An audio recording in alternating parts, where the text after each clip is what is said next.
Hello student, इस video में हम बात करेंगे एक और इम्पोर्टेंट क्वेश्चन की। तो जो आपका ये क्वेश्चन है, बैंक समाधान विवरण को परिभाषित कीजिए, बैंक समाधान विवरण के महत्व को समझाइए। ओके, तो सबसे पहले जैसे कि हमने पहले भी वीडियो में हर एक जो क्वेश्चन होता है सबसे पहले हम उसकी डेफिनेशन की बात करते हैं। तो इसमें भी बैंक समाधान विवरण को परिभाषित कीजिए, मतलब बैंक समाधान विवरण की सबसे पहले डेफिनेशन, फिर उसके बाद ये बैंक समाधान विवरण के महत्व या बैंक समाधान विवरण क्या होता है ये सब भी समझेंगे। ओके, तो सबसे पहले बैंक समाधान विवरण की आपको क्या बतानी है, डेफिनेशन। ओके, बैंक समाधान विवरण। तो बैंक समाधान विवरण वह रिपोर्ट होती है, क्या? बैंक समाधान विवरण वह रिपोर्ट होती है जिसमें टैली में दर्ज किया गया बैलेंस और बैंक पासबुक स्टेटमेंट के बैलेंस को आपस में मिलाया जाता है, जिससे ऐसा कभी कभी ऐसा होता है कि बैंक बैलेंस जो होता है आपका और जो टैली में दर्ज बैलेंस होता है वो दोनों आपस में मेल नहीं खाते हैं, अर्थात दोनों मैच नहीं होते हैं। तो वही प्रक्रिया आपकी कहलाती है बैंक समाधान विवरण। ओके, एक बार फिर से मैं आपको डेफिनेशन बताता हूं। बैंक समाधान विवरण वह रिपोर्ट होती है जिसमें टैली में दर्ज किया गया बैलेंस और बैंक पासबुक स्टेटमेंट में दर्ज किया गया बैलेंस दोनों आपस में क्या नहीं होते हैं, इक्वल, आई मीन दोनों आपस में सेम नहीं होते हैं। तो इसी कारण से बैंक समाधान विवरण में जो टैली में दर्ज किया गया बैलेंस है और जो बैंक पासबुक में दर्ज किया गया बैलेंस है उसमें दोनों में क्या आ जाता है, अंतर आ जाता है। तो उसको आसानी से खोजने के लिए बैंक समाधान विवरण का उपयोग किया जाता है। ये आपकी क्लियर डेफिनेशन हुई बैंक समाधान विवरण की। अब बात करते हैं जो बैंक समाधान विवरण में आप, मतलब जो बैंक है, आप बैंक में जो पैसे क्या करते हैं, जमा करते हैं। ओके, जो पैसे आप जमा करते हैं वो मुद्रा के रूप में करते हैं। किसके रूप में? मुद्रा के रूप में करते हैं। और जो आप बैंक में पैसे जमा करते हैं वो 3 प्रकार से करते हैं। कितने प्रकार से? 3 प्रकार से, जिसमें पहला आपका प्रकार रहेगा सेविंग अकाउंट, सेविंग अकाउंट। दूसरा आपका इसी में आएगा करेंट अकाउंट, करेंट अकाउंट। और तीसरा आपका आएगा फिक्स्ड अकाउंट। ओके, ये 3 तरह से आप बैंक में मुद्रा अर्थात मनी को या पैसों को क्या करते हैं, जमा करते हैं, जिसमें पहला saving account, current account, fixed account. अब ये क्या होते हैं? तो सेविंग अकाउंट यह वह खाता होता है जो साधारण लोगों के लिए बैंक में जो अपने पैसों को जमा करने के लिए खोलते हैं, वह आपका सेविंग अकाउंट होता है। इस सेविंग अकाउंट में आपको क्या प्राप्त होती है, ब्याज भी मिलता है। किसमें? सेविंग अकाउंट में। और सेविंग अकाउंट में आप कभी भी पैसों को क्या कर सकते हैं, कभी भी पैसे जमा कर सकते हैं और निकाल भी सकते हैं। ओके, जमा भी कर सकते हैं और निकाल भी सकते हैं। ये किस में होता है? सेविंग अकाउंट में।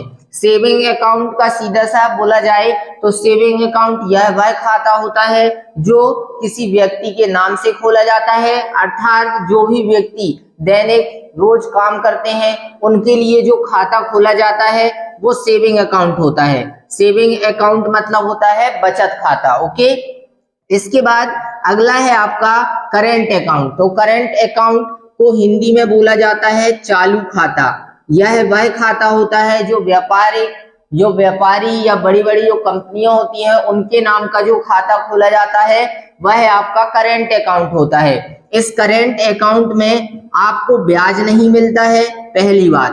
दूसरी बात, आप इसमें पैसे कितने भी जमा कर सकते हो किसी भी वक्त। ओके, कितने भी जमा कर सकते हो और कभी भी उन पैसों को निकाल भी सकते हैं।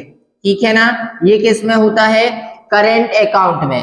अब फिक्स्ड अकाउंट, फिक्स्ड अकाउंट यह वह अकाउंट होता है जिसमें आप जो पैसे जमा करते हैं तो उसकी कुछ लिमिट होती है, सीमा होती है। जैसे 1 साल, 5 साल, 10 साल, तो आप इतने साल के लिए ये पैसे यदि जमा कर देंगे तो वो आपके पैसे उतने साल बाद ही क्या होते हैं, निकलते हैं। ठीक है ना? और जो फिक्स्ड अकाउंट होता है इसमें आपको जो ब्याज बैंक देती है वह सेविंग अकाउंट अर्थात बचत खाता से भी ज्यादा आपको जो ब्याज मिलता है वो फिक्स्ड अकाउंट में मिलता है। ओके, तो ये कुछ आपके अकाउंट थे जिनको आपको बैंक समाधान विवरण में ही क्लियर करना है। इसके साथ साथ बैंक समाधान विवरण के महत्व को समझाइए। तो अब इसके महत्व क्या होंगे? तो सबसे पहला आपका जो इसमें महत्व रहेगा कि इसमें गलतियों का पता चलता है। किसका? गलतियों का पता चलता है। अभी मैं लिख ले रहा हूं, फिर आपको एक एक पॉइंट बता रहा हूं। ओके, गलतियों का पता चलता है, चोरी या जो भी गड़बड़ी होती है, चोरी या पैसों की गड़बड़, ठीक है, ये आपका दूसरा पॉइंट हो जाएगा। तीसरा पॉइंट आपका इसी में हो जाएगा। तीसरा आपका रहेगा सही बैंक बैलेंस का पता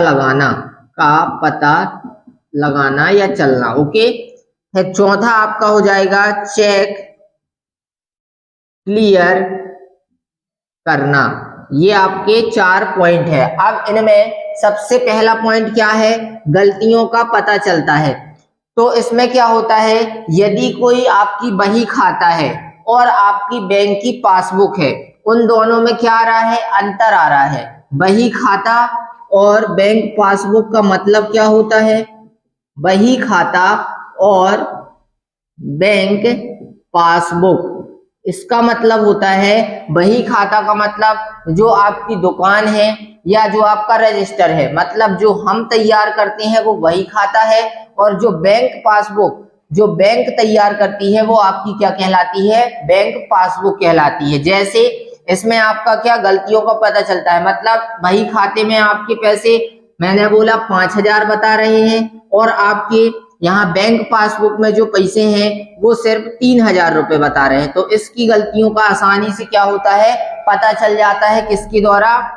इस बैंक समाधान विवरण के द्वारा। ओके, तो इसमें गलतियों का पता चलता है, मतलब इसका यही होता है कि यदि हम इसमें बही खाता में और बैंक बैलेंस में जो भी आपके द्वारा पैसों का लेन देन हुआ है, यदि उसमें कमियां ज्यादा है तो इसका पता आसानी से और तुरंत लगाया जा सकता है। ओके, इसके बाद चोरी या पैसे की गड़बड़ी।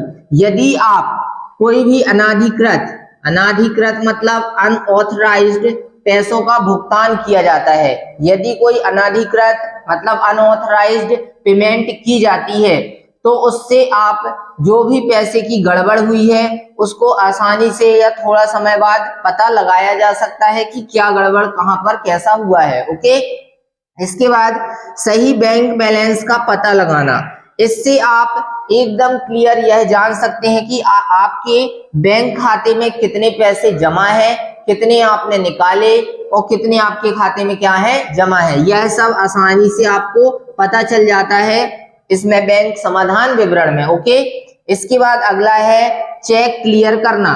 तो इससे आपको यह पता चलता है कि आपका कौन सा चेक पेंडिंग है, कौन सा चेक पेड हो गया है, और ये सब आपको आसानी से समझ में आ जाता है। किसमें? बैंक समाधान विवरण में। ओके, तो मैंने आपको ये क्वेश्चन क्लियर किया।